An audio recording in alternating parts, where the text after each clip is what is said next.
Today, let's dive into the details of what makes one wine healthier than another. Welcome to the Ultra Healthy Now podcast, where your journey to feeling younger, sexier, and more energized begins. Dr. Nicole Srednicki, who specializes in high-performance health, will dive into practical, actionable tips and strategies that can transform your physical, mental, and emotional well-being. Join us as we uncover the secrets to living a healthier, happier life, mind, body, and spirit. Because true health, beauty, and happiness start on the inside.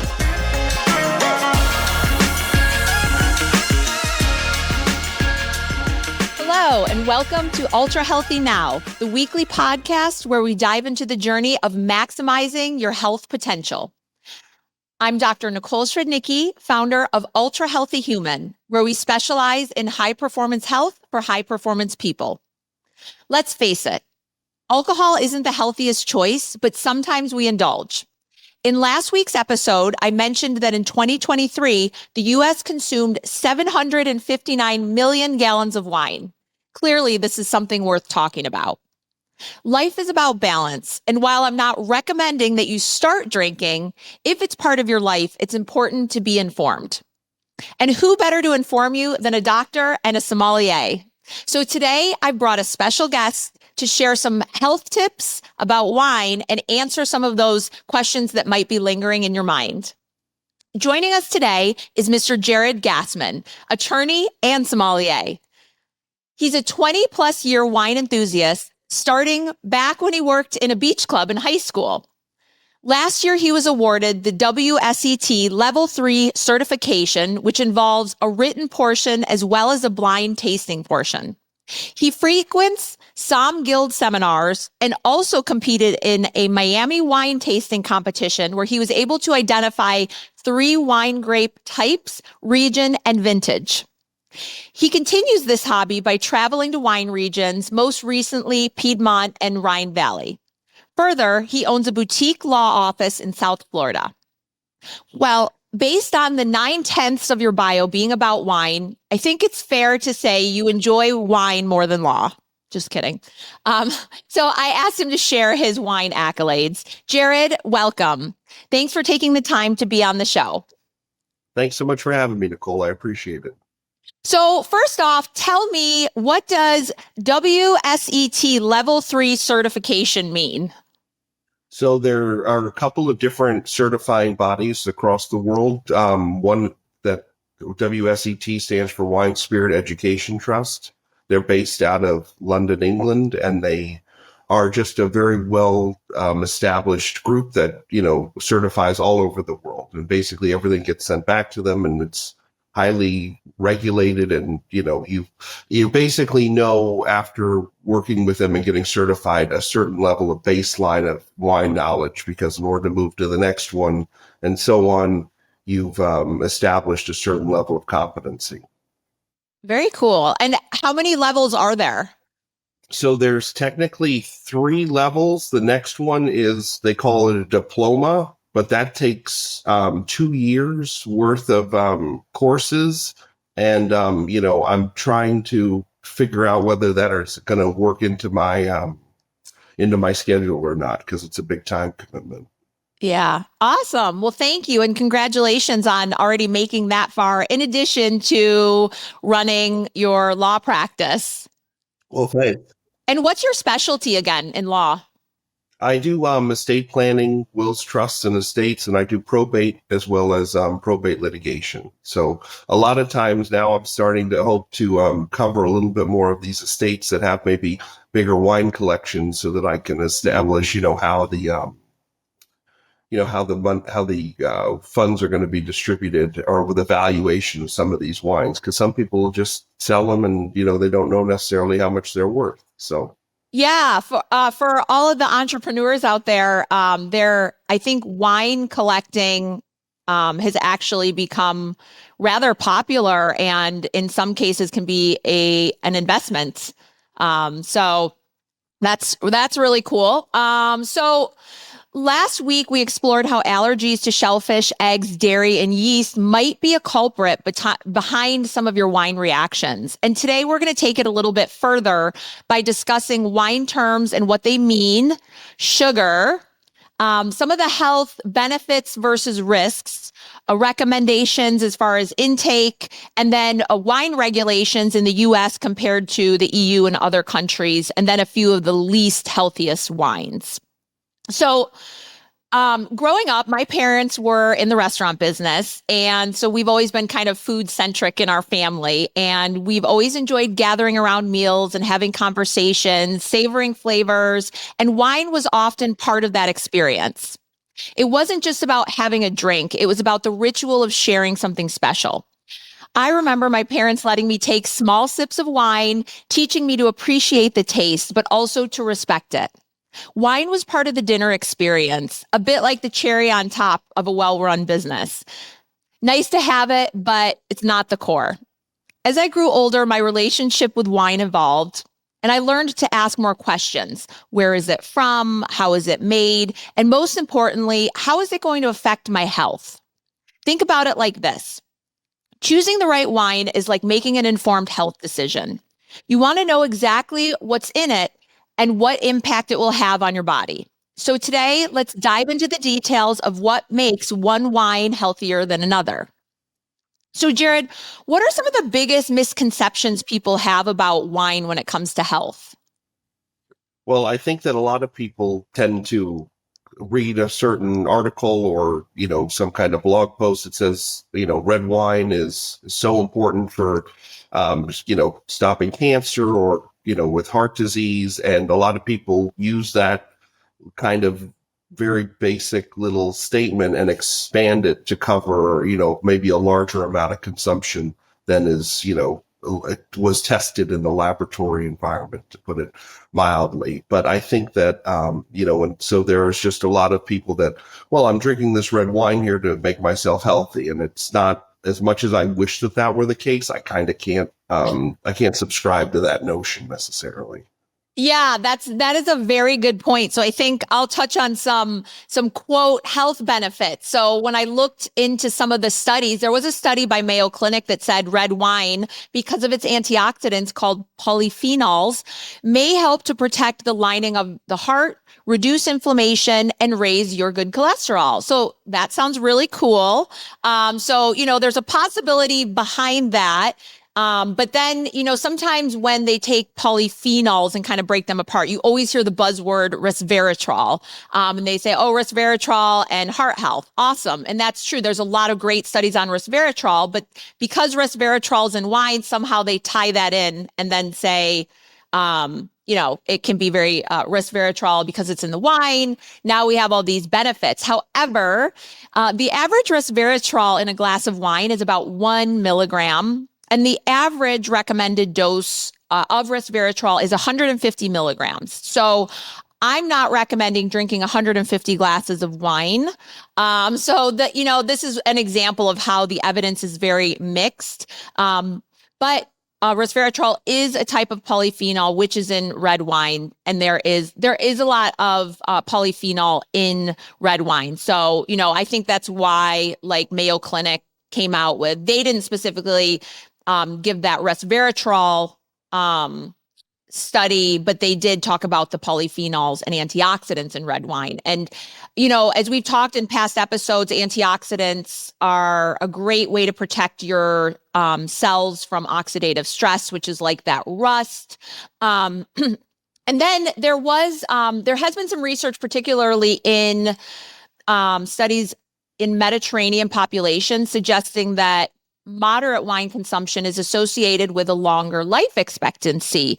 And this is likely due to a combination of antioxidants, a balanced diet, and an active lifestyle. So in the US, often we're missing part of that, the active lifestyle part. So also, they talk about mental health with moderate wine consumption. This can be associated with reduced stress and improved mood. However, this benefit is closely tied to how much you drink, and overconsumption can have the opposite effect, increasing risks of anxiety and depression. And there are some studies showing there can be some beneficial bacteria to help your gut health. So, moderate consumption of red wine may support heart health and have other benefits, but moderation is crucial, as well as knowing the status of your current health to avoid negative side effects. And also, some of these studies, we don't know how valid they are. So, you always need to be cautious about that. Jared, is there a significance between the health benefits between expensive wines versus like some of the cheaper wines? I mean, I think that it's true with most things that oftentimes the more money you spend generally results in a higher quality product.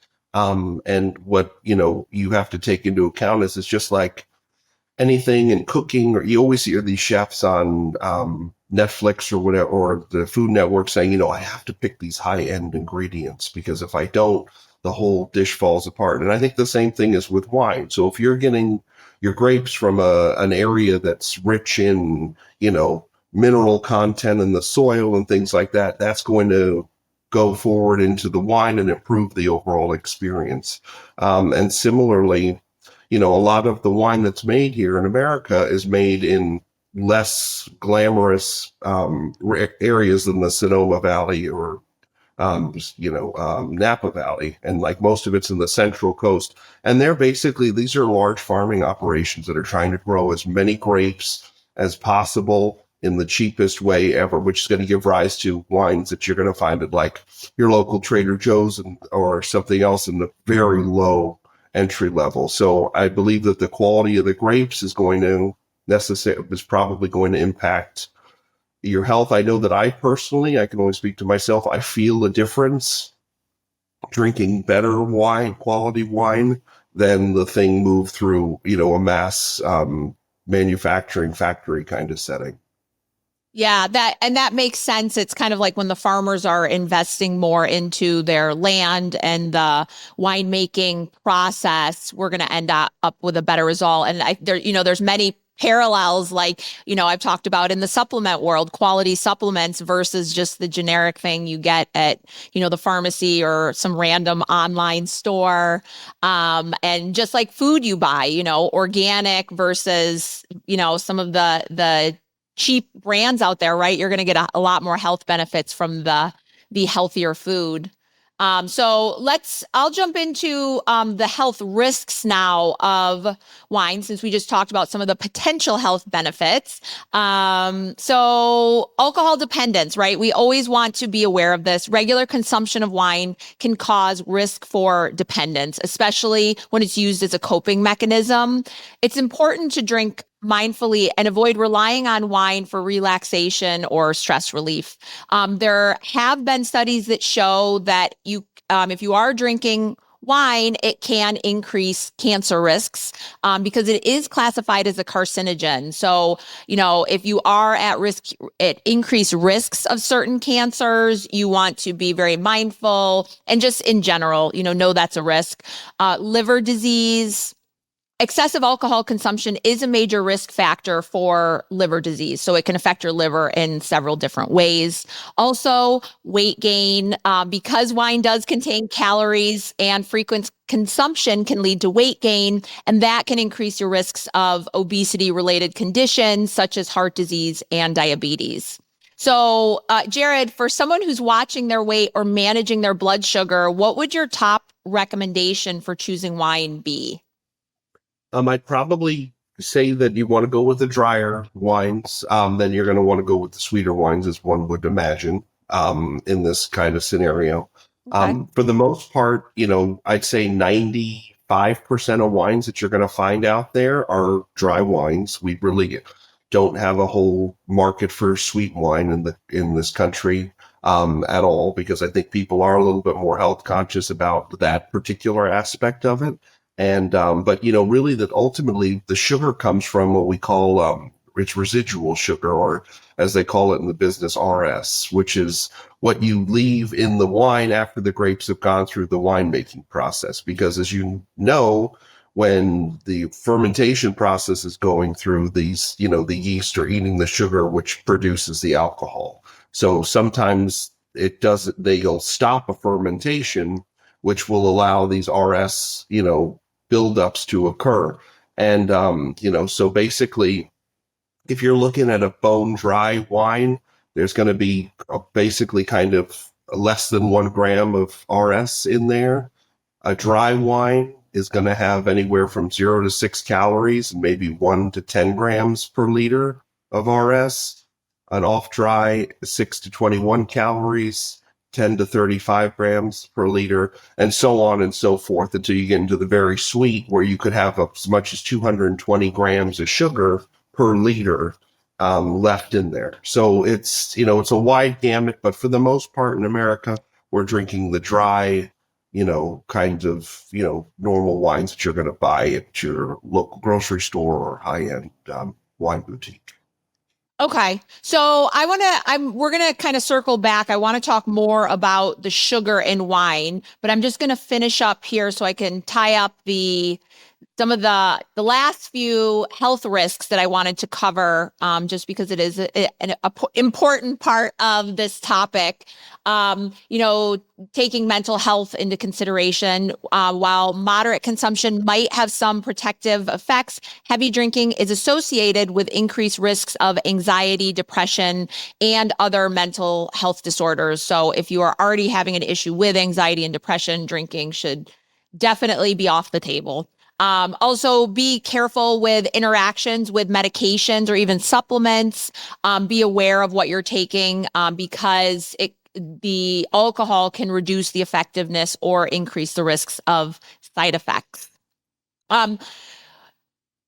The recommended intake for men and women. So this is also really important, because I think people have different definitions of what a glass of wine is. When we say moderation, for men, this means 2 drinks per day, up to 2 drinks, and for women, up to 1 drink per day. And the key is 5 ounces is a drink. Okay. So when you look at a wine glass, it's not halfway or 3/4 full. It's 5 ounces. So it's a relatively small amount. And just know that no level of alcohol consumption is completely risk-free.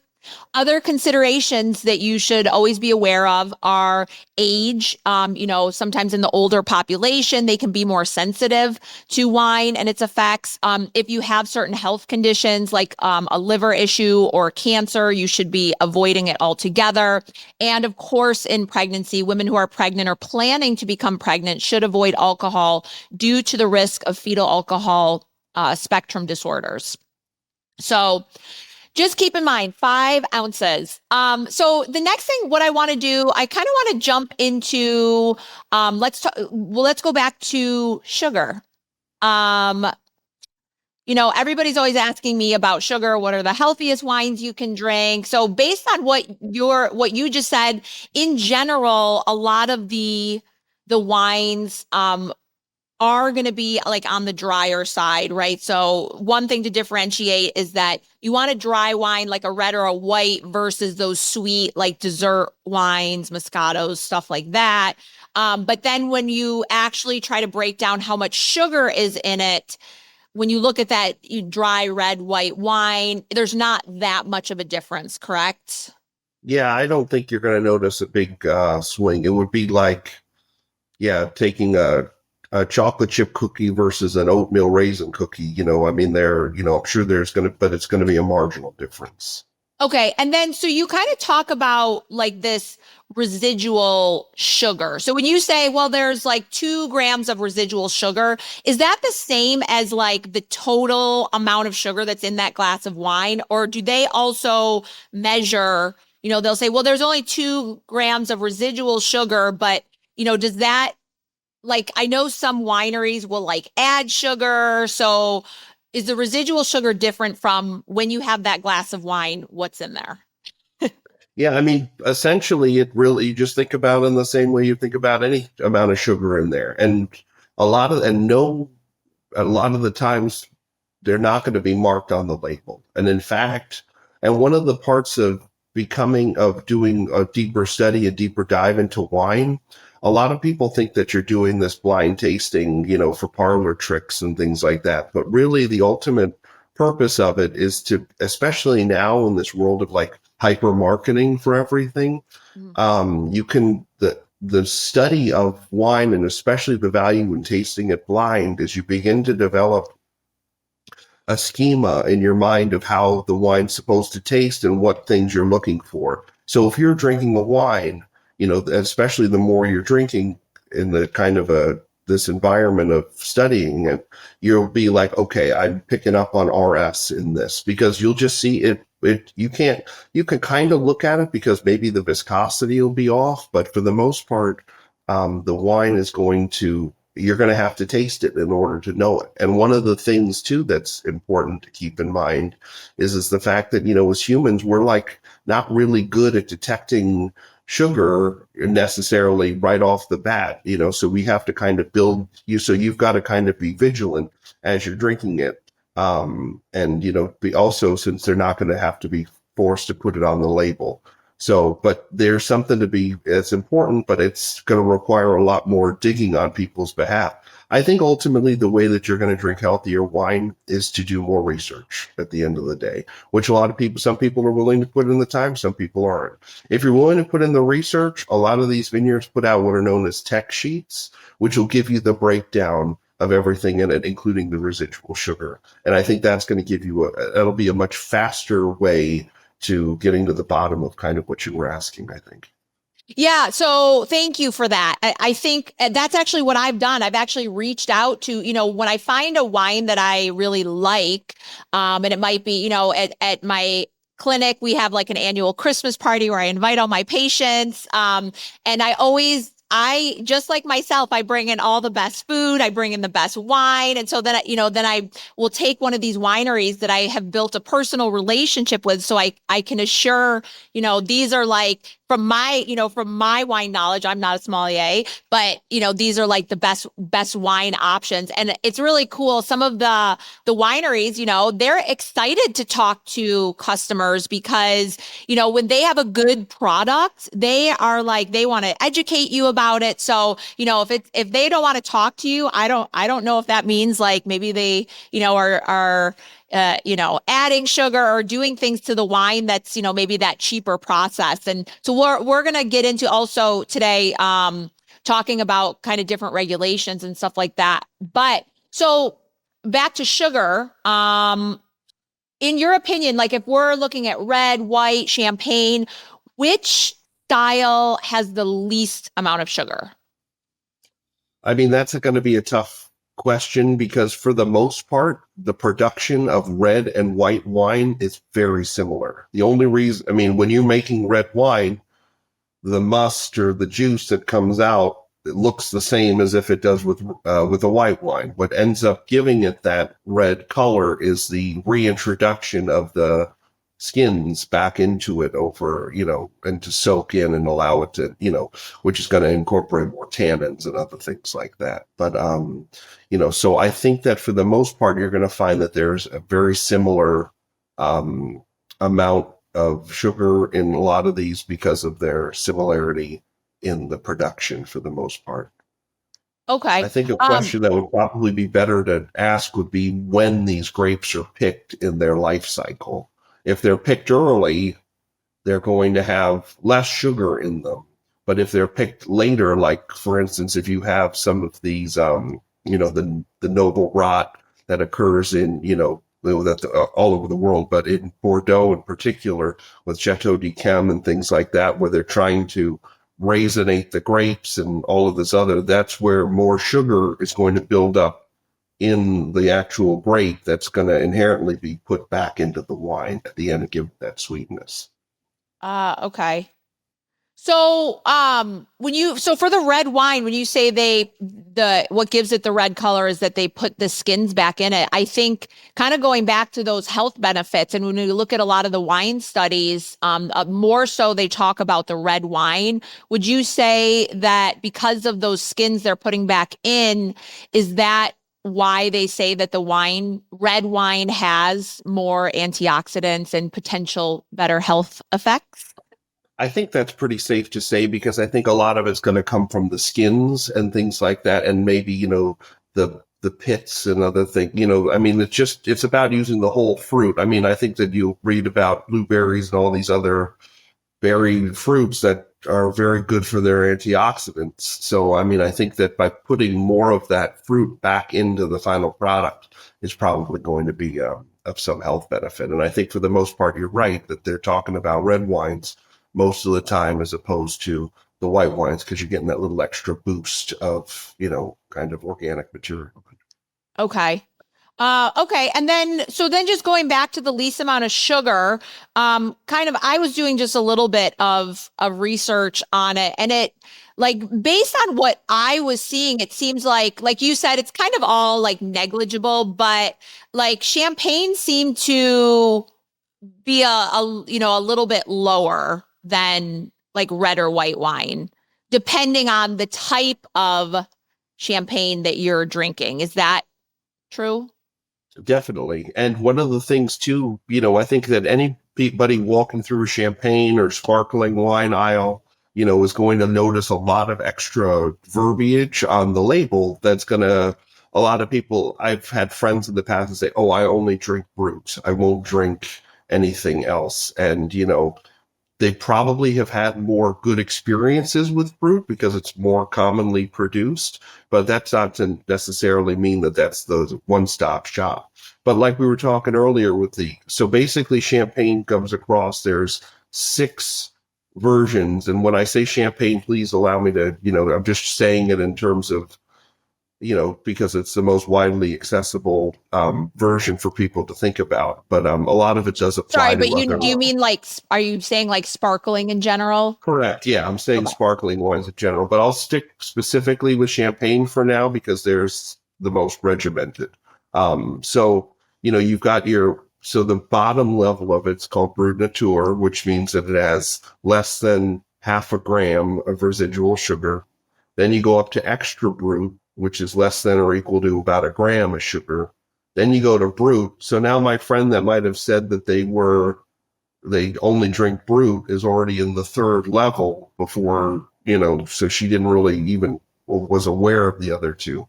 So when you get to brut, it's less than 2 or equal to 2 grams of residual sugar. Then this is where it gets complicated. And this is the thing about wine that's so, fun and also infuriating at the same time. So you're now at brut, right? And now the next step is called extra dry, which doesn't make any sense because this is now the 4th level of sweetness, and now we're calling it extra dry. So it's almost like the opposite of like when we're drinking Correct. red and white wine, you're like, you want dry wine. But if you're drinking sparkling or specifically champagne, you don't necessarily want extra dry. It's actually like a little bit sweeter than the other options within the champagne category. Exactly. And then now, so you go from extra dry, now you're a dry, which is less than or equal to 5.3 grams of residual sugar. And then the last one, the sweetest one, is called demi-sec, which is less than or equal to 8.3 grams. So demi-sec in French means half dry. So your sweetest is still called half dry, but it's something that you need to experience. What a lot of wine tastings that I think they fall short on is that they're like, this is what Chardonnay is. This is what Merlot is. Try them. And it's like, well, those would give me some very good points to review. But what I think is a much better tasting model would be like, okay, we're going to taste Chardonnay now. So we're going to taste Montrachet. We're going to taste Chablis. We're going to taste a Napa Chardonnay. We're going to taste a Sonoma Chardonnay. We're going to taste a Santa Barbara. It's that comparing it all at once, which gives you a better basis for your understanding. And I think champagne in this particular instance would be a really fun thing for people to do, would be to buy a couple of these bottles and then really start to say, oh, I noticed this versus this, because you already know the science behind it at that point. The problem is that you're going to have a much more difficult time finding a Brut Nature champagne than you are a brute. So, it might require a little bit more legwork on behalf of the consumer, but I think it'll be well worth the effort. Yeah, well, thank you for all of that, and I guess I'm like champagne girl. I think champagne is if I am gonna have a glass, I love champagne, and so to your point of it is harder to find those really clean like the Brut Nature or the extra brutes. I of course just like I love my nerd brain. I love going and researching things. So for anyone out there, if you want a list of Jared and my top like wine recommendations based upon our research and talking to some of these wineries, you can reach out. Just go to ultrahealthyhuman.com and send us a message on the contact page and just say wine picks and we will send you the list because there is so much out there. But I actually this is actually I brought it as an example. One of my favorites. It's called Laurent Pierre, but it's their Ultra Brut. So it's not the generic Laurent Pierre that you would see in a lot of restaurants. This is one of their specialties. You see, it says Brut Nature on it. And if you look at the back, it says no added sugar. So this is going to be one of the lower content sugar champagnes, and it's wonderful. Laurent Perrier, they have a very wide gamut of you could really, and they're obviously a phenomenal producer. And their rosé champagne, one of my favorites of all time. But it is sweeter. So you can find that, they'll have more of a selection for you to pick to try different versions of the sugar levels of the champagne. Yeah. Yep. And if you want the healthier, remember if you're drinking a champagne, you want to stick with the Brut Nature, Ultra Brut, Extra Brut. When you get into the extra dry, that gets sweeter, and then into like demi-sec. And also just of note as well, we're kind of going to get into talking about wine regions, but you have champagne, which is a sparkling wine, but in order for a brand to say it is champagne, it has to be from Champagne, France, where there are very high standards for wine production. And so when we talk about, health or exposure to pesticides and all of that, it tends to be lower versus in the US, they can't call it champagne. They would call it sparkling wine. We don't, it's going to come from all different regions. And then in Italy, they call sparkling wine Prosecco. And in like South America, they call sparkling wine Cava. So there's going to be different regulations for these different types.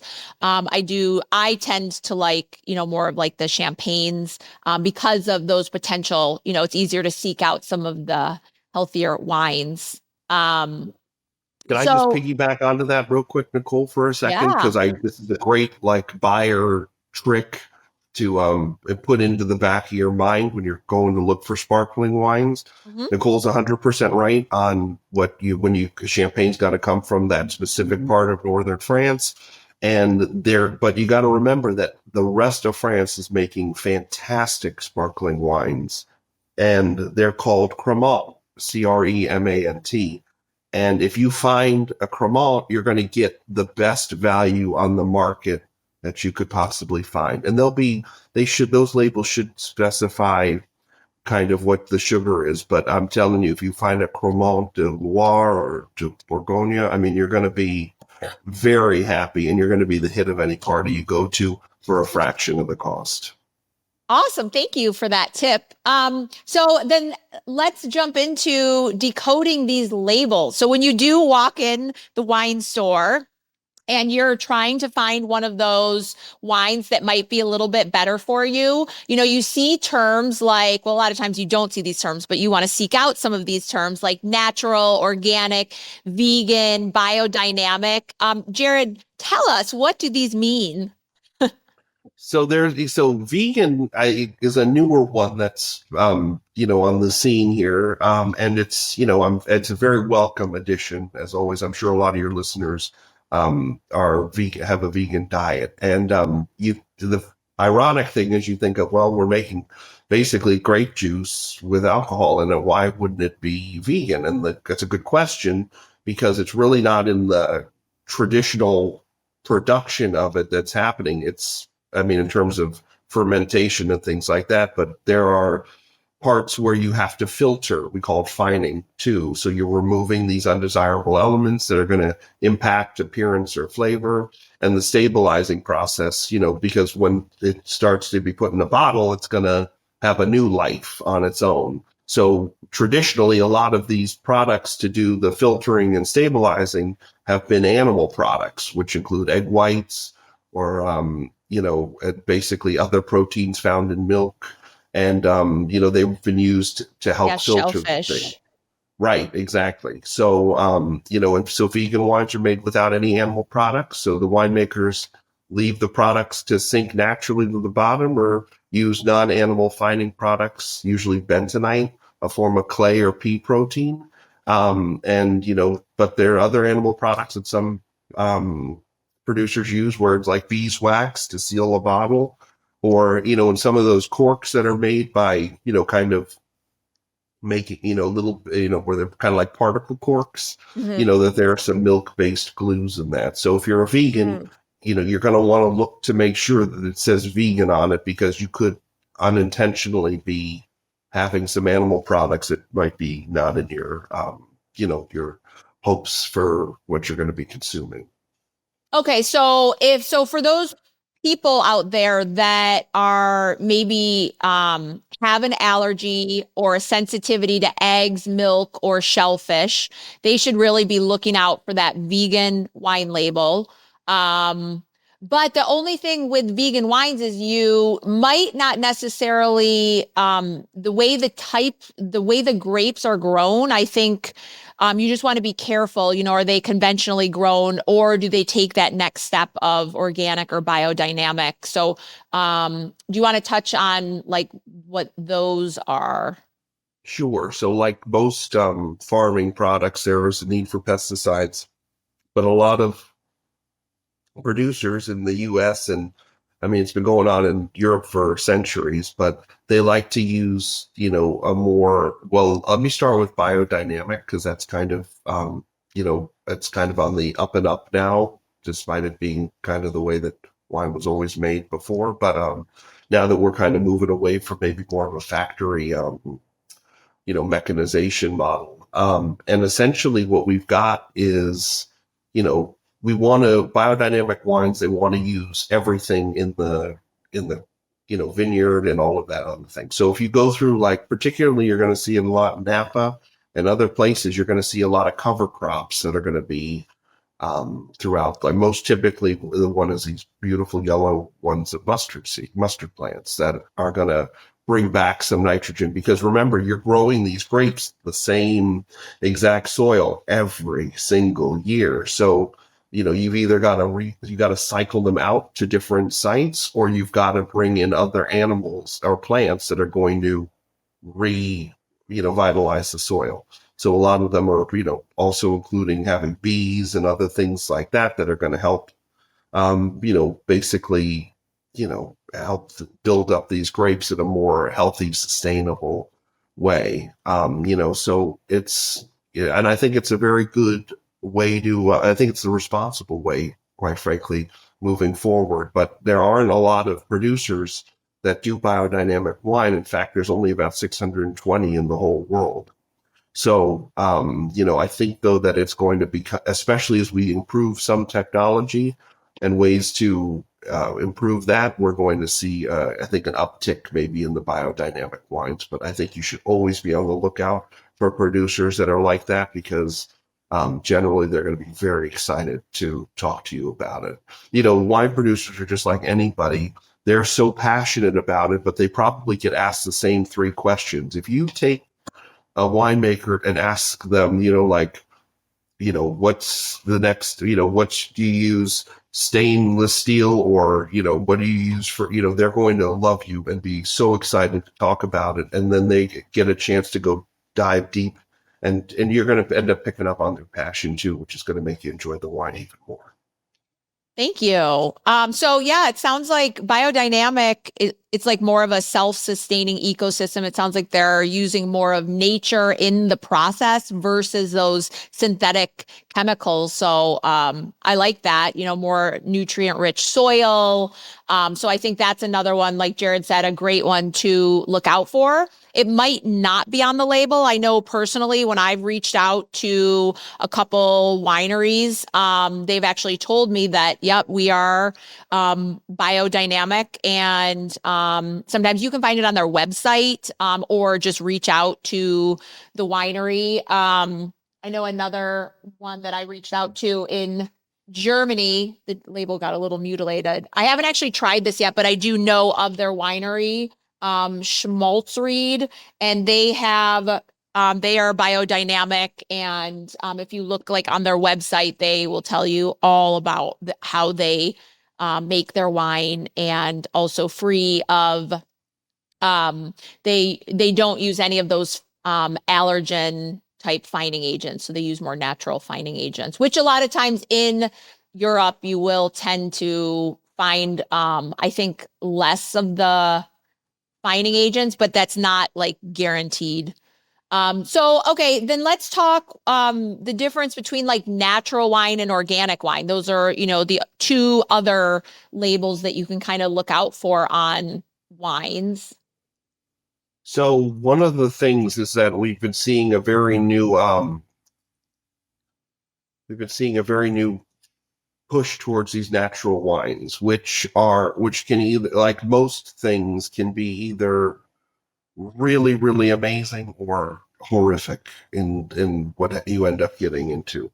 So just note that the natural part of natural wine is dealing with the production of it, and not necessarily, it doesn't give you any quality input in terms of this is a more natural process than maybe a commercially grown and processed crop. So, Okay. and just so, but you will find that obviously, they're going to be a lot cloudier. So they're not going to use fining agents. They're going to have, there's going to be less stuff that's added. And I've had some that just are like mind-blowingly good. And then you've had some where you are very turned off very quickly. And, but I encourage everybody to try all of these things. A lot of people get so fixated in like, I only like Pinot Noir from the Russian River Valley. And like, it's just not, you got to expand your horizons a little bit. So maybe give that natural wine a try and know that it might not be for you, but there might be another one, the next pour that you might really like. And these, new orange wines, are just, some of them are just absolutely terrific. And it's really kind of going back to, 4,000 years ago when we were starting to make wine, this was how it was done. And it's just kind of a cool part of our, the human experience to go back to that kind of cycle. So I think that you should definitely be sure to try natural wines, but there are not a lot of specific requirements surrounding natural wines. So it's not like, there's just the regulations are absolutely not there on it yet. And I don't know Okay. what that's going to look like.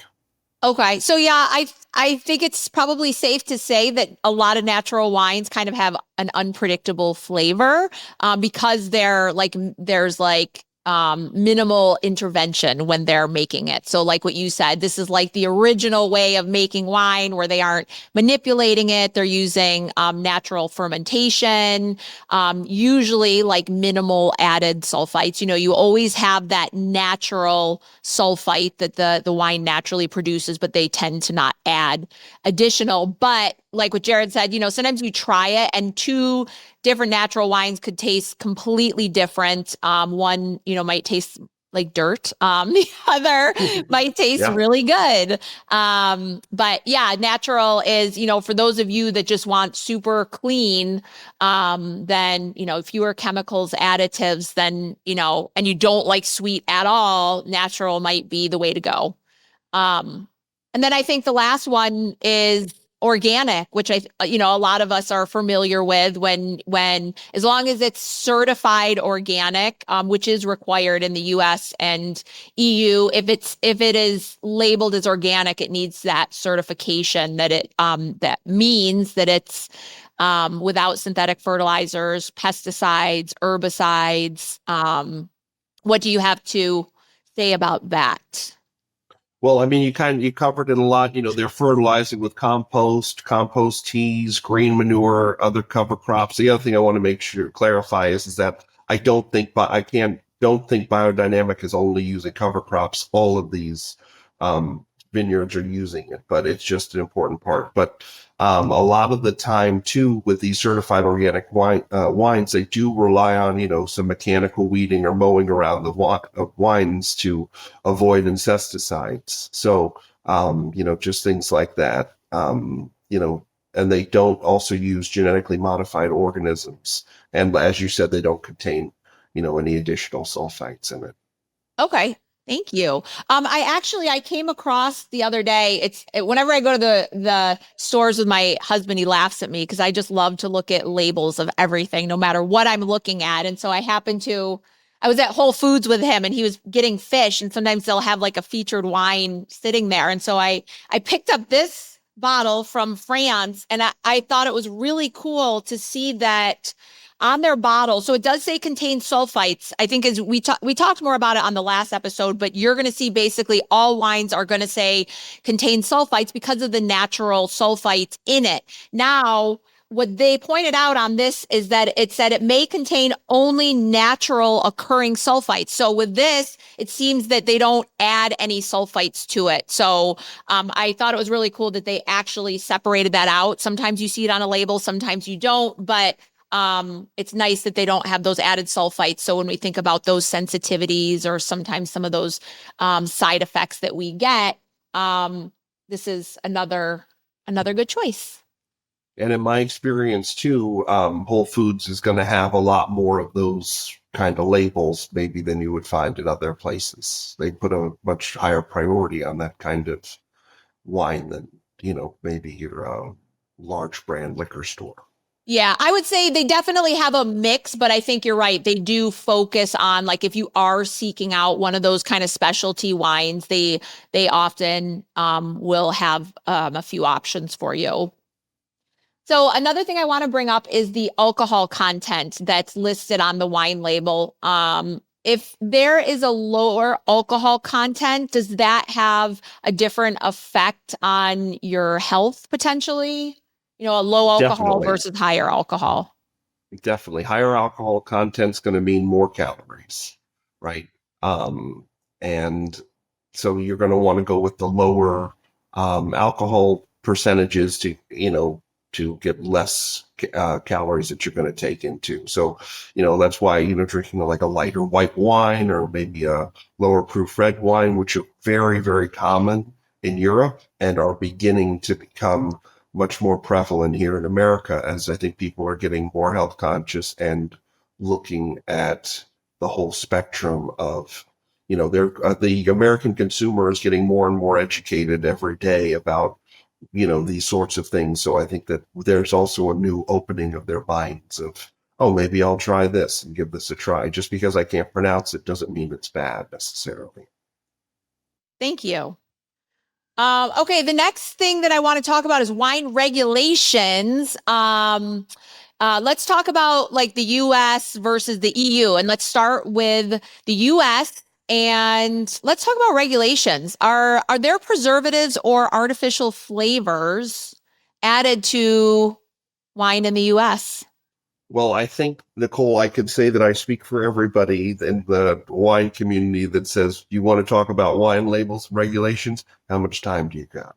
Because it's something that you could go on. I mean, literally could, Germany just recently changed their labeling process, and it is, and I was just there, and it was confusing to me, who has gotten, a lot of studying. And the thing that was the best part about it is that a lot of Germans were even confused that produced the wine So there's a lot of confusion out there because we're really trying to figure it out. We're trying to figure out how to make wine labels more accessible and, More and other things like disclosure. that.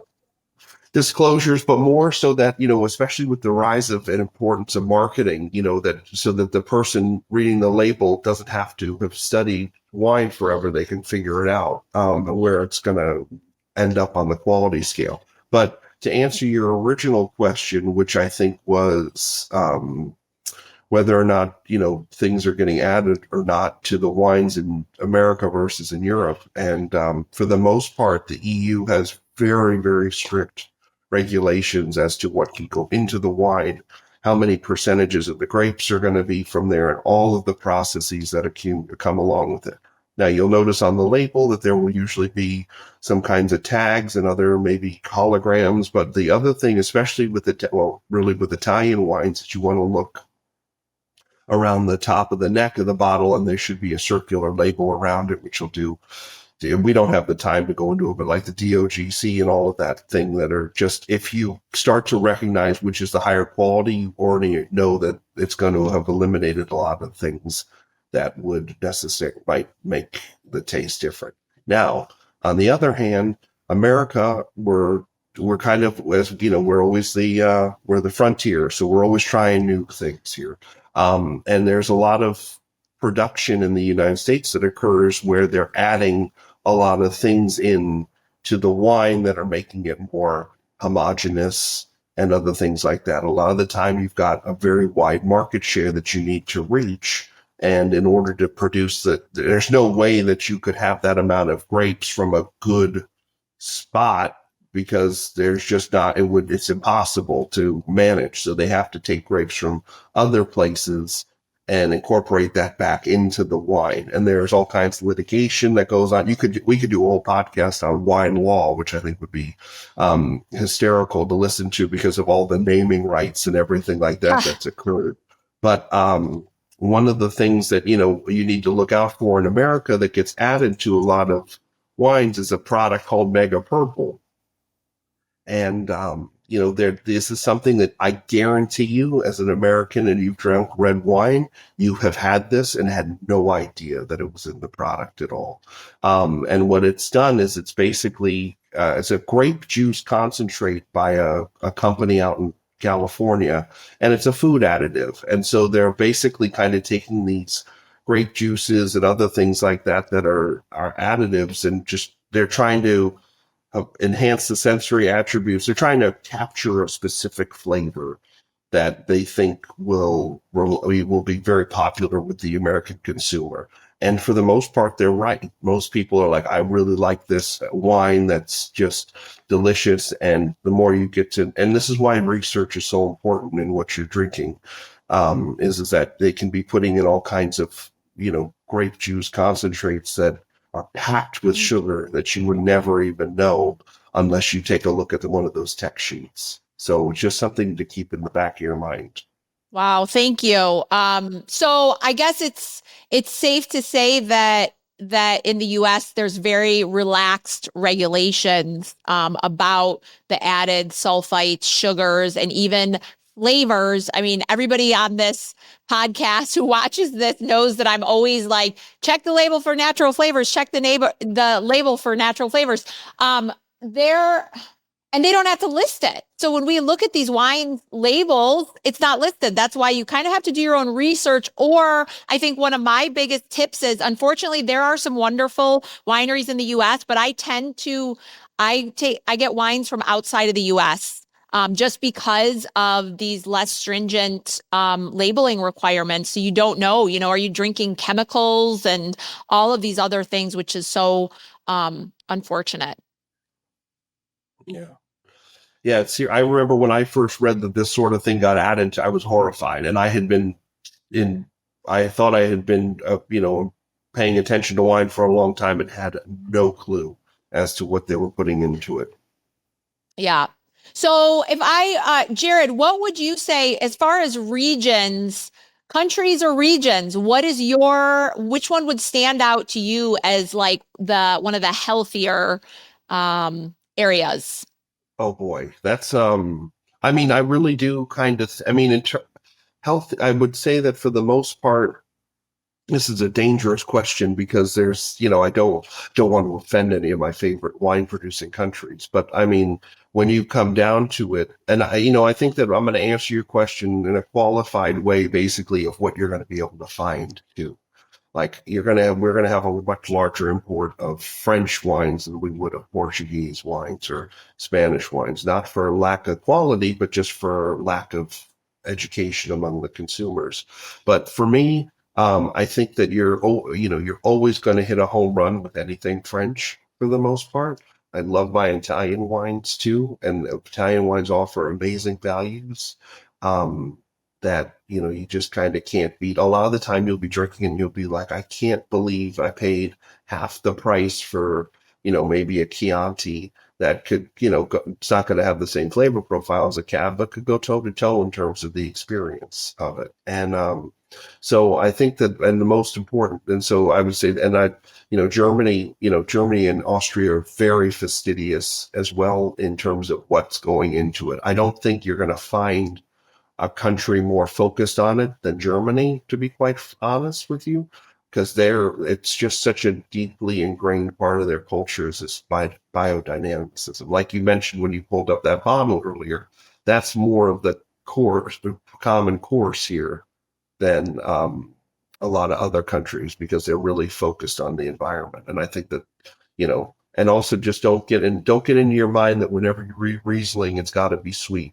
Don't be one of those Americans. There are going to be some sweet Rieslings. Don't get me wrong, but 70% of them are higher. I'm kind of making that up, but are going to be a very dry experience that are going to have, and they really deserve everybody's attention. And don't get mixed up with that Blue Nun nonsense from the 1970s. It's a very different Riesling experience now, and I encourage people to really try it. And it pairs with a ton of fun things. And you know what? Try one of those off-dry Rieslings with a nice spicy Thai meal. I mean, these pairings they really enhance the meal, and they're really wonderful. And I think that any of those countries kind of in Europe, you're going to be off to the races very quickly. Thank you. Yeah. Speaking of Germany, I last year I had a Europe tour with the Rich Dad advisors. And I was one of those that I say, oh, I don't want Riesling. That's sweet. And when I went to Germany, they gave me quite an education on the different types of dry Riesling or Trocken. I think that's another, it's not sweet. But even their traditional Rieslings there are not that sweet that you think of. But also when you are in these European countries, even if you're drinking the same brand that you might be drinking in the US, they produce a different lot that stays in Europe. They when it gets to the US, they have to add sometimes additional things, sulfites, to help preserve it better during all of that transport. But yeah, to your point, there's some of the German wines are amazing, and they really pay attention to the quality and the quote health of their wines. So wines to avoid overall, I think, based upon our conversation, those Moscato, port, if it's not a German Riesling, if it's a Riesling from somewhere else, it might be loaded with sugar. Some of these, these sweet dessert wines that can have more than 20 grams of sugar per serving, you kind of want to avoid those. If you love the U.S. wines, I think, Jared suggested Napa is some of the cleaner soils, some of the more biodynamic wine regions. I know I was doing research for this podcast and I came across one, James Cole, and they have minimal manipulation and their filtering process. I had reached out to them, and they seem like a very good winery. So the last thing is, as a sommelier, you're obviously balancing the enjoyment of wine, and how do you balance that with your health? I just think, at the end of the day that it's moderation really is the key to it on this. And, I think that another thing that's we're improving our technology so much with wine and how we enjoy it, with these Coravan products and other things like that allow us to, maintain the quality over longer periods of time. I think a lot of people get into the sunk cost fallacy of, well, I've already opened one glass, I might as well finish the bottle. And, that I think we're getting better at preserving it so that we don't have to really make that decision. So maybe investing in one of a preservation system too might extend the life of the wine and your life too. You well said. I love that. So the other thing that I just wanted to touch on is, I have patients that are like, listen, Dr. Nicole, I'm going to drink wine. So how do I take care of my body after I drink wine? So we know that the alcohol in wine can dehydrate you.